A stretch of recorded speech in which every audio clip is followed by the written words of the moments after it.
France میں ہونے والے گستاخانہ خاکوں کے خلاف ہم نے ان کے سامنے 3 مطالبے رکھے. نمبر 1 ان کے سفیر کو بھیجا جائے.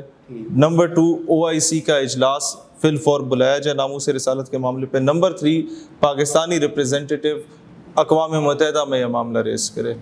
ہمارا پوائنٹ نمبر 2 اور 3 دونوں مانے گئے. الحمدللہ دنیا کے 57 اسلامی ممالک میں قرارداد متفقہ طور پہ منظور ہوئی. الحمدللہ اقوام متحدہ میں قرارداد متفقہ طور پہ منظور ہوئی. جس وقت ہم لوگ دھرنا لے کے اس سے پہلے ہالینڈ کے معاملے پر بیٹھے تھے, ہم لوگ دھرنا لے کے بیٹھے ہی تھے تو خان اس دن وزیر اعظم الیکٹ ہوا تھا, اور جو پہلی قرارداد اسمبلی میں منظور ہوئی تھی ہمارے دھرنے کے دوران وہ ہالینڈ کے گستاخانہ خاکوں کے خلاف منظور ہوئی تھی. اور اس وقت یہ بھی دیکھا جائے کہ ہم لوگ سیاسی جماعت نہیں تھے, ہم اسٹیٹ یوتھ پارلیمنٹ ایک یوتھ ونگ کو لیڈ کر رہے تھے. میری عمر تب 22 سال تھی اور دوسرے دھرنے میں میرا خیال ہے کہ 25 سال کا ہوں گا. تو یہ اس عمر میں ہم لوگوں نے اتنے بڑے بڑے کام اگر کروا لیے تو ظاہر ہے اس پہ اللہ کی مدد اور نصرت نمبر 1 تھی. نمبر 2 یہ کہ آپ کے پوائنٹس 6-7 ہوتے ہیں, کچھ چیزیں ریاست مان سکتی ہے, کچھ چیزیں ریاست ہمیں اسٹریٹ فارورڈ کہہ دیتی کہ ہماری اوقات سے اوپر کی بات ہے, ہم یہ کر ہی نہیں سکتے. تو ٹھیک ہے, اس کے بعد آخری راستہ یہ ہوتا ہے کہ یا میں ان کے پولیس کے بندے ماروں اور اپنے بندے شہید کرواؤں رسول اللہ کا نام لے کے اور اپنی سیاست چمکاؤں, یا میں کہوں کہ ٹھیک ہے جو ہو سکتا تھا ہماری حیثیت میں وہ ہم نے کی اور ہم گھر میں آ رہے ہیں. تو ہم عوام کا اعتماد میں لے کے گھر آ رہے ہیں. مسئلہ فلسطین اٹھا, قتل عام ہو گیا, نہ ہمارا آرمی چیف نہ وزیر اعظم کوئی بھی لیڈر اس کے حوالے سے نہیں بولا, صرف ایک بیان دے دیا جاتا ہے کہ ہم اتنی خوراک وہاں بھیج رہے ہیں, ہم یہ کام وہاں کر رہے ہیں. کیا ان کو خوراک کی ضرورت ہے یا ایک علم اعلان کرنے کی ضرورت ہے؟ دیکھیں میں پیلسٹائن ایمبیسی گیا آج سے کچھ سال پہلے, تب بھی یہ معاملہ کافی زیادہ ریز ہوا ہوا تھا. میں نے انہوں نے کہا کوئی بینک اکاؤنٹس بتائیں, ہم لوگ نوجوان کچھ ڈونیٹ کرنا چاہتے ہیں. تو وہاں کا جو اسٹوڈنٹ لیڈر تھا ایمبیسی میں جو موجود تھا, پیلسٹائن کا اسٹوڈنٹ لیڈر, اس نے کہا شہید صاحب ہمیں ڈبل روٹیاں نہیں چاہیے, ہم گھاس بھی کھا لیتے ہیں, ہمیں بندوقیں دیں, اپنی حکومت کو بولیں ہمیں ملٹری ایڈ دیں, ہمارے اوپر بندوقوں سے حملے ہو رہے ہیں تو ہم لوگ وہاں ڈبل روٹیاں انہیں نہیں پھینک سکتے. تو یہ کب تک عوام کو بے وقوف بنائیں گے, کب تک عوام کے ساتھ کھلواڑ کریں گے.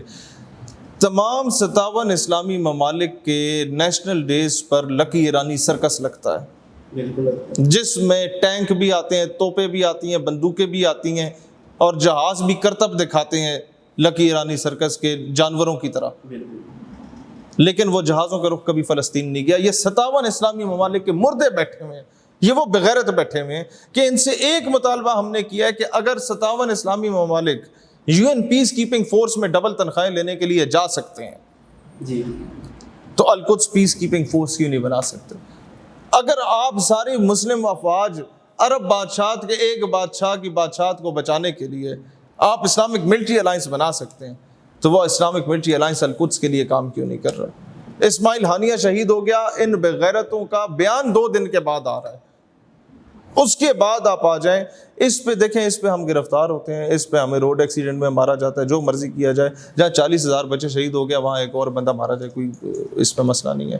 ہم سے اچھے امریکہ کے بچے ہیں, ہم سے اچھے برطانیہ کے بچے ہیں یونیورسٹیوں کے, کہ جب جو بائیڈن خطاب کرنے آتا ہے امریکہ کی یونیورسٹیز میں تو کرسیوں کا رخ دوسری طرف کر لیتے اور کہتے ہیں تمہاری منحوس لانتی شکل نہیں دیکھنا چاہتے. فری پیلسٹائن کا نعرہ لگاتے ہوئے نکل جاتے ہیں یونیورسٹیوں سے, ان کی ڈگریاں ضائع کرنے کا کہا جاتا ہے کہ تمہاری ڈگریاں ضائع کر دیں, کہتے ہیں ٹھیک ہے ضائع ہو جائے. جہاں آپ بچوں پہ تیزاب پھینک کے انہیں شہید کر رہے ہو وہاں ہماری ڈگریاں ضائع, کوئی مسئلہ نہیں. ہمارا مطالبہ یہ ہے کہ اگر تم جنگ نہیں لڑ سکتے تو کم از کم اتنا تو کر لو کہ 57 اسلامی ممالک کا اجلاس القدس شریف میں بلاؤ. تمام اسلامی ممالک کے سربراہان مسئلہ فلسطین پر اگر فلسطین میں جا کے ہی باجماعت نماز ادا کر لیں تو ان صہیونیوں کی ماں مر جائے گی.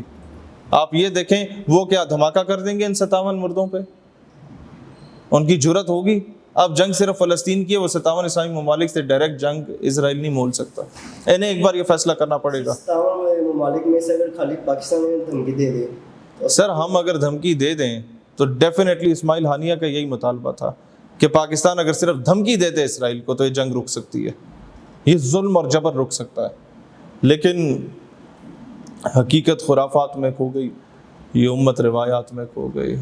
وہ کیا کہتے ہیں کہ رہ گئی رسم اذاں روح بلالی نہ رہی. ٹویٹ تو ہم کر رہے ہیں, اس میں روح بلالی نہیں ہے, مذمت کر رہے ہیں ہم لوگ، لیکن فلسفہ رہ گیا، تلقین غزالی نہ رہی۔ صرف مذمت کرنے سے اس کا حل نکل آئے گا؟ مجھے یہ بتائیں، آپ کے ساتھ لاہور میں ظلم ہو رہا ہے، جی، آپ کے گھر میں آپ کے پڑوسی جو چور و چکے ہیں وہ آ گئے ہیں اور گھر پہ قبضہ کر کے آپ کو مار رہے ہیں، میں ادھر کمرے میں بیٹھا ہوں، میں بولتا ہوں میں مذمت کرتا ہوں، پھر میں بولتا ہوں میں مذمت کرتا ہوں، میں مذمت کرتا ہوں، تیسری چوتھی بار تو آپ مجھے گالی دیں گے کہ یار کیا ڈرامے کر رہے ہو۔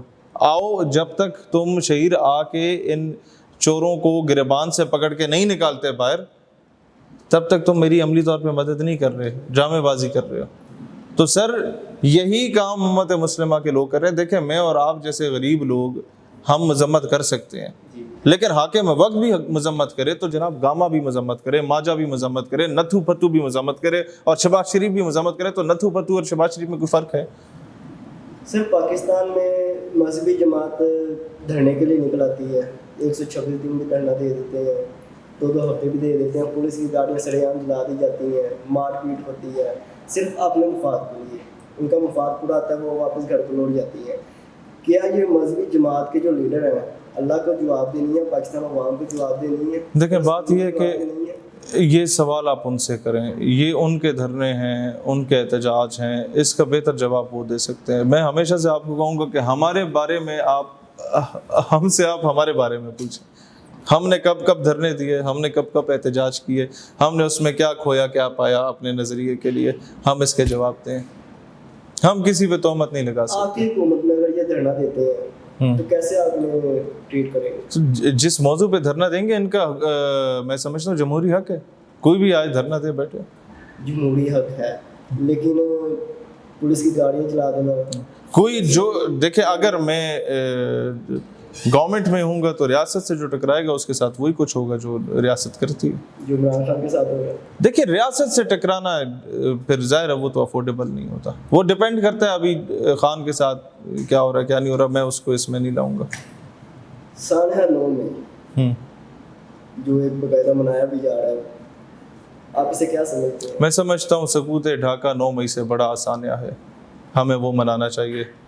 ہمارا ملک ٹوٹا ہے، جی، ہمارا ملک 2 لخت ہوا ہے، اور ہمیں اس کے اسباب دیکھنے چاہیے کہ وہ کیوں ٹوٹا ہے، اور اس کا تدارک کرنا چاہیے کہ آئندہ کوئی ایسا معاملہ کسی صوبے میں نہ ہو۔ اس میں عمران خان صاحب نے جیل میں بیٹھ کر کہا کہ ہم حدود الرحمان کمیشن پڑھنی چاہیے۔ ہاں، پڑھنی چاہیے، بالکل پڑھنی چاہیے۔ اس پر بھی نے گرفتار کیا دیا ہمیں۔ بس ٹھیک ہے، یہ اب جو بھی ہے فساد تو نہیں ہے، حقائق پڑھنے چاہیے۔ میں سمجھتا ہوں محترمہ فاطمہ جناح کی کتاب جس پر پابندی لگی ہے، مائی بردر، وہ بھی پڑھنی چاہیے۔ بھئی محترمہ فاطمہ جناح، پابندی لگانے والے فاطمہ جناح سے بڑے نہیں ہیں، وہ پاکستان کی بانی ہے اور بانی کی بہن ہے۔ صرف دیکھے تو حقائق پوری قوم کو ہر چیز پر پتہ ہونے ان چاہیے۔ پر بھی الفاظ میں لینا چاہتا، لیکن گالیاں دی گئی، ننگی گالیاں دی گئی محترمہ فاطمہ جناح کو۔ کتیا کے گلے میں لالٹین ڈال کے اسے گلیوں میں پھرایا گیا اور محترمہ کے ساتھ تشبیہ دی گئی، کیونکہ محترمہ کا انتخابی نشان لالٹین ہوتا تھا۔ بالکل وہ لوگ تب بھی حکومت میں تھے، ان کی اولادیں آج